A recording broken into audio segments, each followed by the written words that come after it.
Tere hommikust kõigile, kell on küll varajane veel, aga meil on väga hea meel, et te olete juba üleval ja ärkate koos meiega tänases telehommikus. Ja meil on ka esimene külaline, Iti Aavik, Karolin Illenseri fondist. Tere hommikust. Tere hommikust. Iti, kui sa meil külas oled, siis see saab tähendada ainult üht. Varsti on tulemas Laulud sõdurile. No me teeme ikkagi fondiga ka teisi üritusi peale Laulud sõdurile kontserti. Aga see on selline nii-öelda aasta suursündmus teie jaoks? No selles suhtes, kuna ta on televisioonis nähtav ja see jõuab päris paljude inimesteni, siis võib-olla selle ümber me räägitakse meedias meist kõige rohkem. See on see, mille järgi meid tõesti teatakse, et selles suhtes on sul õigus. No selline lihtne keeruline ülesanne sulle kohe alguseks. Kui sa peaksid paari lausega kokku võtma, mida teeb teie fond ja mis on Laulud sõdurile? Meie fond toetab Eesti kaitseväeteenistuses siis langenud või väga raskelt viga saanud kaitseväelaste lapsi ja just täpsemalt nende haridusteed. Ehk siis kõik need inimesed, kes on käinud kas välismissioonidel või saanud siin Eestis, kahjuks on ka siin juhtunud õnnetusi õppustel hukka, siis nende lapsi me toetame, nende haridust. Ja see on nüüd juba 13. kord, kui toimub Laulud sõdurile. Jah.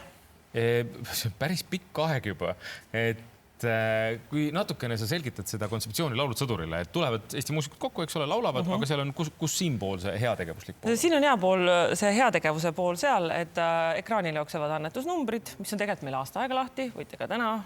Ei ole ainult see üks kord? Ei ole ainult see üks kord ja võib annetada, aga inimest ikka nagu, mis on nagu siis meelel või keelel, et mida sa näed parasjagu, seda sa teed.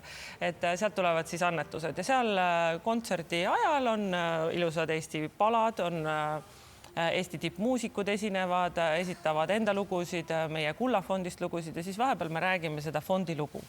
Ja nüüd aastast 2020 oleme me ka militaarbaasidesse oma kontserdi kolinud ja see sai alguse, et kui me varem käisime kaasas nagu Kaitseliidu paraadiga, käisime erinevates linnades ja siis tegime kuskil kontsertsaalis või spordihallis või kirikus kontserte, siis COVID-i ajal nagu jäid paraadid ära ja siis me mõtlesime seda lahendust ja see lahendus oli Tapa sõjaväelinnak, et see on kinnine baas, läheme sinna, teeme ainult telesaadet.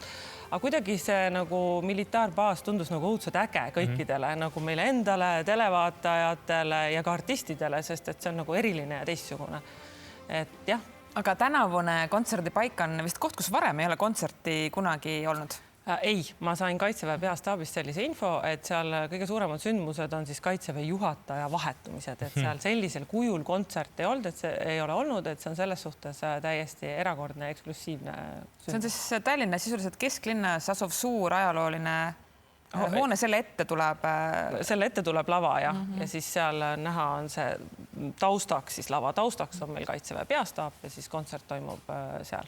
Kui lihtne seda teha on, nagu sa ütlesid, et need militaarobjektid, et see on teatavad turvanõuded ja kõik muu sinna juurde kuuluv, et kui lihtne on teha, ma ei tea, Kaitseväe peastaabiski kasvõi näiteks? Selles suhtes, et turvanõuded on kindlasti üks asi, millega me peame arvestama, et see on selline lisatöö, mida võib-olla tavalisel kontserdil ei ole, aga Eesti Kaitsevägi on väga professionaalne organisatsioon ja koostöö on olnud nagu äärmiselt meeldiv, et ikkagi kui kaitseväelane sulle ütleb, et ta teeb mingi asja ära, siis ta päriselt ka teeb. Sa võid kindel olla. Jah, väga kindel võib selles olla, et asjad saavad tehtud ja see on olnud nagu hästi huvitav kogemus ja ma olen nagu imetlenud nende aastatega neid mehi, kes pannakse meile sinna abilisteks, et see ei ole üldse nende igapäevatöö, nad peavad absoluutselt teistsugust asja tegema ja kuivõrd pühendunult ja professionaalselt nad nagu seda teevad, et see on nagu päris äge olnud.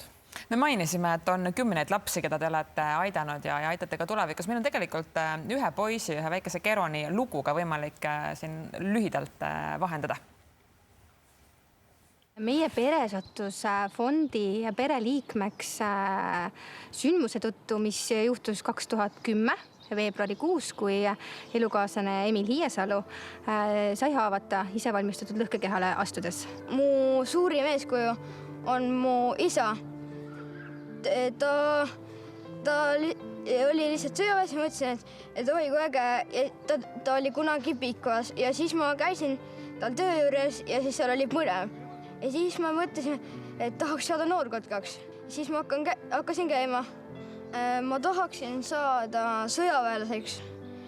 Ma ei tea täpselt, mis eriala peale veel, aga suured plaanid on küll. selline oli siis Keroni lugu, aga üks seltskond, mida me pole veel lähemalt tutvustanud, on need esinejad või need artistid, lauljad, kes siis ka on osalemas sellel kontserdil. Kas ma kujutan õigesti ette, et tegelikult see on ka lauljale selline suur au, kui teda kutsutakse sellisele ettevõtmisele? Seda peab nüüd lauljate käest täpselt üle küsima, aga ma võin öelda, et ka Eesti artistidega on olnud väga meeldiv koostöö ja tõesti, nendega on väga tore ja ma usun, et nende jaoks on nagu eriline see, et see kontsertpaik ei ole nagu tavaline, sest nad teevad ju ikkagi ka heategevust. Aga meil siis tänavu esinevad on Aalika, Tanja, Suured tüdrukud, Puuluup, siis Ott Lepland ja siis õhtut juhivad meil Kristjan Kold. Tuttav telehommik. Vastab tõele. Mul on ka see suur au kusjuures. Ma saan nüüd küsida küsimuse, kas sa Inesega oled saadet juhtinud? Ei ole veel siiani. Kusjuures ma natukene, mul veidi tekkis hirm, sest Ines oskab laulda ja kui see peaks tulema üllatus, et Ines äkitselt lavale astub, siis ma igaks juhuks Iti ütleb, mina ei laula. Ma võin laulda, aga usu, keegi ei taha seda kuulda. No Iti ütleb siin otse-eetris, et okei, et siis me vahetame. Aga kui repertuaarist ka rääkida ja kõigest sellest muusikalisest poolest, siis teil on, minu meelest on olnud varasematel aastatel, et kas on Kaitseväe poolt või on liitlassõdurite poolt või kuskilt on keegi ka nii-öelda üles astunud, et kas Kaitsevägi ise ka kuidagi nii-öelda laulu poole pealt panustab? Meil öeldi ka, et Herem ei taha laulda. Ei taha, öeldi jah? Ei, meil on, eks ole, sõjaväeorkester, saadab kõiki muusikuid. On vist erinevatel aastatel seal olnud mingi Kaitseväe bänd, aga tegelikult ei ole nagu otseselt me ei kaasa kaitseväelist. Nad võivad täiesti rahulikult nagu teenida ja toetada meie kontserdi korraldust. Keegi ei pea kartma, et peab tantsima, laulma hakkama. Kas sa võiksid kirjeldada nendele inimestele, kes ei ole neid teleülekandeid varem vaadanud, milline see meeleolu nendel kontsertidel on? Tegemist ei ole ju sellise nii-öelda tavalise popmuusika õhtuga? Meeleolu, eks igal aastal on natuke erinev, aga eks sõltub nagu ilmast, kohast, lugudest, aga meeleolu minu arvates selline ülev, patriootlik, isamaaline, et meil on tavaliselt ikkagi Kulla fondist väga kauneid laule, kui siin just taustaks on eelmise aasta kontsert, et võib-olla kui Maarja laulis Meil on rahu vaja, eks ole, laulu, mida kõik teavad ja taustaks on päevalilled, mis on Ukraina sümbol, siis see nagu hakkab kohe kõigi südant kriipima, eks ole. No mida ma tegelikult muidugi küsisin, oli see, et kas seal ikkagi pisara ka poetatakse? Ikka poetatakse ja erinevatel kohtadel inimesi kõnetavad erinevad lood, et ma ikkagi saan seda tagasisidet küll meie perede poolt, keda on kõnetanud.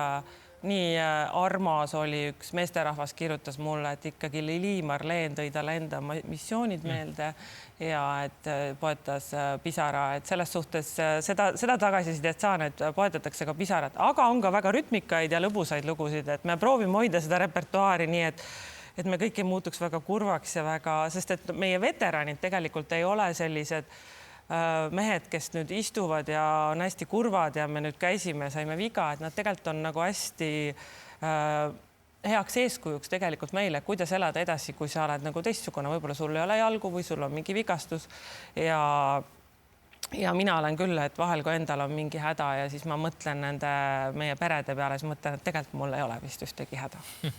17. juuni õhtul kell 8 Kanal 2 eetris saavad kõik inimesed juba vaadata, kuidas siis tänavune Laulud sõduril kontsert välja näeb. Just. Iti Avik, aitäh tulemast meile täna külla ja jõudu! Aitäh!